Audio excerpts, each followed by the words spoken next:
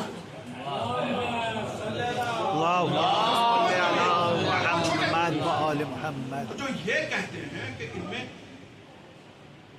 مطلب جنگ کرنے میں ذرا وہ لفظ بھی میں استعمال نہیں کر سکتا کہ جو صاحب سیف ہے، جو صاحب ذوالفقار ہے، ان کے ساتھ مسئلہ کیا ہوتا ہے کہ یہ رضائے الہی کو دیکھ کے چلتے ہیں. یہ اپنے لیے انہوں نے زندگی بسر ہی نہیں کی، ایک لمحہ بھی نہیں بسر کی. انہوں نے وہی کیا جو اللہ کی اچھا اللہ سے شناسائی کریں تھے کہ اللہ کو کہنے کی ضرورت نہیں ہوتی تھی کہ اب آپ یہ کریں، بس یہ آسمان کی طرف دیکھتے تھے اور سمجھ جاتے تھے کہ اللہ کی منشا کیا ہے. لہذا جو لوگ امام حسن اور امام حسین کے کردار میں اور خاص طور پر جنگ کے میدان میں اور جنگی حیثیت سے جو تضاد کرتے ہیں وہ یہ بھول جاتے ہیں کہ امام حسن سے صلح کی گئی، امام حسین سے جنگ کی گئی. نہ امام حسن نے صلح کی، نہ امام حسین نے جنگ کی. اس کو پلٹ کے دیکھیں، صلح امام حسن سے کی گئی. امیر معاویہ نے خود صلح کا پیغام بھیجا، امام حسین نے آخر وقت تک صلح کی بات کی. کیا بات ہے. خطبہ آخر جو ہے وہ یہی ہے کہ میں سب معاف کر دوں گا. جو انسان سب پورا گھر لٹا چکا ہے، سب کچھ ختم ہو چکا ہے، اس پر بھی وہ امن اور شانتی کی بات کر رہا ہے کہ ابھی بھی صلح، ابھی بھی جنگ موقوف. تو امام حسن سے صلح کی گئی ہے، امام حسین سے جنگ کی گئی. کوئی انتظار نہیں. اگر امام حسین منصب امامت پر ہوتے ہو جب جو حالات امام حسن کے تو وہ بھی صلح کرتے، اور امام حسن اگر کربلا کے میدان میں ہوتے تو وہی کرتے جو حسین نے. یہ لوگ شناسائے پروردگار الہی ہیں، یہ کرتے ہی وہی ہے جو اللہ چاہتا ہے. سبحان اللہ سبحان اللہ. لہذا اللہ نے ان نفوس کو اول الامر بنایا اور اس کے بعد کیا کہا؟